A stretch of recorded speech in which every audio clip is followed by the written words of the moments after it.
तर हे आहे छत्रपती संभाजीनगर इथले बस स्टॉप। हॅलो गाईज, आम्ही चाललो आता घरी आणि आम्ही स्टेशनवर। तर हा आहे माझा भाच राज आणि मी आज छत्रपती संभाजीनगर ते माझ्या गावाकडे चाललो आहे। गावाचे नाव खूप इंटरेस्टिंग आहे, तर ते मी शेवटी सांगणार। फनी सुद्धा आहे, त्याच्या मागची स्टोरी पण तुम्हाला सांगणार। तर थोडे रील्स वगैरे स्टाईल बिल मारू म्हटलं आणि एक रील्स बनवली। सर चिखली खामगाववाडी अर्धा तास नाही का? थँक्यू। तर इथे आम्ही 5 वाजेला आलो होतो आणि आता वाजले 7, पण आम्हाला गाडी लागली नाही। 2 तासापासून बेजार झालो मी, तर काही गाडी लागली नाही।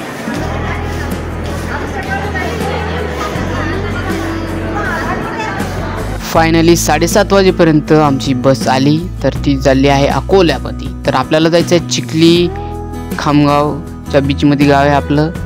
चिखली हा तालुका आहे, खामगाव सुद्धा तालुका आहे आणि जवळजवळ आपल्याला 3 तास लागतात किंवा 3.5 तास लागतात। तर ही आपली सीट आहे, खिडकीपासून बसतो मी, कारण की मला वॉमिटिंग प्रॉब्लेम्स आहे, खूप वांत्या होता, पण आता सध्या होत नाही, पण ते कधी कधी होतात। तर हे आहे चिखली ठाणे। आता आपण संभाजीनगराच्या बाहेर निघालेलो आहोत, छत्रपती संभाजीनगरांच्या। तर हे आहे conductor, one of the coolest man I have ever seen, means ticket collector. खूप चांगले स्वभाव आणि एकदम समजून वगैरे आणि चांगला कंडक्टर होता, म्हणजे नाहीतर कोणी रूट पण नाही वाटतं। तोपर्यंत रात झोपला, शॉर्टमध्येच घेत आहे मी त्याला उठवायची कोशिश केली, तर तो उठला पण। आणि आता पोहोचलो आहे आपण जालना सुद्धा तालुका, जालना जिल्हा सुद्धा आहे आय थिंक, एवढी काही आयडिया नाही आपल्याला, पण हे आहे जालना बस सुद्धा। तर आता जालन्याला आपण 1.5 तासामध्ये इथं पोहोचलो। आता आपल्याला समोर जायचं आहे, तर तोपर्यंत आपण बस थांबली आपली, कारण की धाब्यावरती कंडक्टर आणि बाकीच्या लोकांना जेवण करण्यासाठी। तर सगळे थांबले। मग राजनी मला मका घ्यायची सांगितली, तर त्याला भूक लागली तर मग मी त्याच्यासाठी मका घेतली आणि इथं बघू शकतो मका भाजली झाला आहे। तर भाजून झाल्यानंतर मस्त मीठ लावलं आणि मग दोघांनी आम्ही थोडं त्याच्यानं खाल्ले। नंतर आलो आम्ही, हे बघू शकता छत्रपती शिवाजी महाराज, हे आहे चिखलीतला स्टॅच्यू। तर आता आलो आपण चिखली हे तालुका आहे आणि चिखलीपासून 9 किलोमीटर माझं गाव आहे प्रॉपर सवना। तिथे मी आधी राहायचो, पण तिथली जास्त काही मेमरीज नाही, कारण की मी ग्रोन ब्रॉट अँड रेज ते दुसऱ्याच गावामध्ये झालो, जिथं आपण सध्या चाललो आहे। गावाचं नाव खूप इंटरेस्टिंग आहे, तर ते शेवटी सांगतो मी तुम्हाला। तर हे आहे चिखली बस स्टॉप। आता हा टोल नाका आहे बनलेला आहे इथं, जिथं आपण त्या गावापाशी चाललो आहे। तर हा टोल नाका आहे, नवीनच टोल नाका बनला। तर आता हे इकडं आपलं शेत आहे, इथं लाल माती सुद्धा आहे या गावामध्ये, खूप इंटरेस्टिंग आहे। हे जे आजूबाजूचं आहे, आता हे रोड दिसत आहे, पण इकडे लाल माती आहे आणि खूप भारी आहे। हे आहे यश धाबा, खूप भारी, इथं खूप ट्रॅव्हल्स वगैरे थांबता। तर फायनली आता आपण पोहोचलो। चला सर, हॅव नाईस। वरती करून टाकला कंडक्टरला हॅव अ गुड डे म्हणून आम्ही खाली उतरलो, have a good night actually, आणि पोहोचलो आपण गावाला। नाही रे, खूप थंडी आहे। गावाचं नाव आहे उंद्री। आता वाजले 11:30, आम्ही पोहोचलो आता घरी, त्या बस स्टँडवर। दिस इज ही माझी आणि राजची शाळा। हे राजची शाळा होती 1ली ते 4थी पर्यंत। कितीपर्यंत होता रस्ते? 1ली पासून का? 1ली ते 4थी होता। मी पण इथं 3री ते 4थी होतं। हे हमारा गाव, इधर से हमको जाना ना आगे। तर आता आम्ही आलो आहे वडापाशी। तर ही आहे मुसलमान गल्ली आणि ही अंधार तर आहे, पण इथं सगळ्यात डेंजर आहे इथं खड्डे। नळ्यासाठी या गावामध्ये खड्डे खोदता खाली आणि नंतर पाणी येतं। हे बघू शकता, नवीन माणूस आला त्यामध्ये पडणार 100%, कारण की माहीतच नाही असं कुठल्या गावामध्ये आहे असेल तर काय माहिती। तर आता जवळजवळ आलो आहे मी घरापाशी।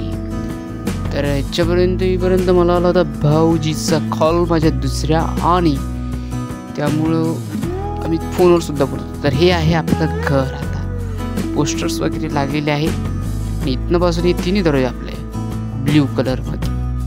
खूप ओल्ड बिल्डिंग आहे पण खूप चांगली सुद्धा आहे. तर राजगिला इथं बेल वगैरे नाही, तर कडीला आम्ही असं जोराने आपडतो डोरावरती, तर तीच घरामध्ये पूर्ण आवाज जातो की जसं कडीचं अलार्मचं काम करते बाय द वे. आणि आई त्यांना माहीत होते तर ते काही झोपले नाही. तर हे आईने ओपन केला दरवाजा. आईने राजला हक केले किस वगैरे आणि ते झोपलेच होते, कारण की गावाकडे खूप लवकरच झोपतं आणि थंडीचं पण मोसम आहे. तर हे आहे आपलं पहिलं घर, लिव्हिंग रूम. या घरामध्ये मी 9 वर्षाचा असल्यापासून तर 22 वर्षापर्यंत मुंबईला जाण्याआधी. तर हे आहे घर. आता आम्ही दुसऱ्या दिवशी 2-3 दिवसाची गोष्ट नंतर आम्ही आलो होतो खेकडे पकडायला. हे माझी भाऊजी आहे छोटी आणि ते माझे वडील. तर हे आहे जंगल. हे आमचं दुसऱ्या गावामध्ये आलो होतो आम्ही, खूप ट्रॅव्हल करून रात्रीचं बघण्यासाठी आलो होतो खेकडे. तर भाऊजीला खेकडा भेटला तर मी फक्त कलेक्ट करण्यासाठी होतो आणि इझी जे दिसले त्यांना मी बॅगमध्ये पकडून ठेवत होतो. तर आम्ही भरपूर पकडले, 2-3 किलो तर आरामशीर पकडले. आणि वापस येताना मी दगडात ठेवला आणि सटकला आणि खूप मस्त वातावरण होतं, खतरनाक. आणि माझे वडील बघू शकतात रात्रीचं आणि खूप जंगलामध्ये, खूप जंगल होतं, बिबट्या नसतो इकडं. तर my father is an Indian Bear Grylls man versus wild. तुम्ही बघू शकता कोणी एवढी हिंमत करणार नाही, पण त्या पाण्यामध्ये पाणी पण खूप स्वच्छ होतं बाय द वे. आणि नंतर मग ते आल्यानंतर ते आहे आमच्या शेतामध्ये पाईपलाईन्स वगैरे. मी असंच रील्स काढत होतो रात्री मला पाणी पिताना ब्लॉग. नंतर मग आज पेरणीसुद्धा होती, शेतामध्ये पेरणी चालू होती, हरभरा पेरणी आणि तूर पण होत्या समजा इथं आणि चांगलं होतं. तर आई चालली त्यांच्या मागं, बरोबर पप्पी पडते की नाही चेकिंग करायला. तर हे आपलं शेत, हे तिकडं आहे, इकडं आहे. तर हे Hello guys, welcome to my farm and you can see this is our demolished well, very old and ancient well. That's why it is break into parts. Everything is distract now. So you can see over here, this is look like a jungle forest. And if you come towards here, you can see the skin of the king cobra, original king cobra. If this kind of snakes bites you, you will die in half an hour. This is not new for me because I am familiar with this. Seeing this kind of snakes, lots of snakes I have seen in my life. So you can see, but this is the one of the biggest one. You can see the skins is very big and it's thin, but the king cobra is very original. You can see this is the last part of the snake. घरी 5-6 दिवस आता राहून आता वापस कॉलेजला येण्याची तयारी सुरू आहे. तर संस्कृती दिदी मला येता येता ओळखत आहे. She is very brilliant and clever girl. She is very sweet. She loves me unconditionally. Sanskriti, Raj, Samiksha and संस्कार. येडा पेडा जाओ माझा.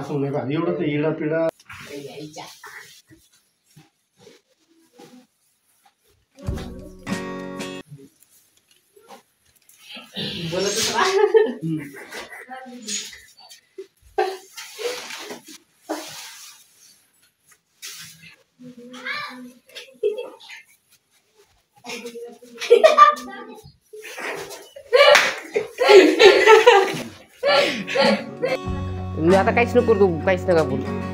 मन जात मी आता. This is my sweet mother and this is my father. She is the most important person in my life. She gives me everything. She gives me extra food, extra money, extra care, and but she didn't give me her color. She is gorgeous, but she is sweet mother, and I love her unconditionally. And this is my father. We never on the same boat. We always argue. He says that I am good for nothing, but I know that he loves me indeed, and even I do. So they gave me everything, and why I am keep going, because of them I want to make their life easier and I am giving my best. So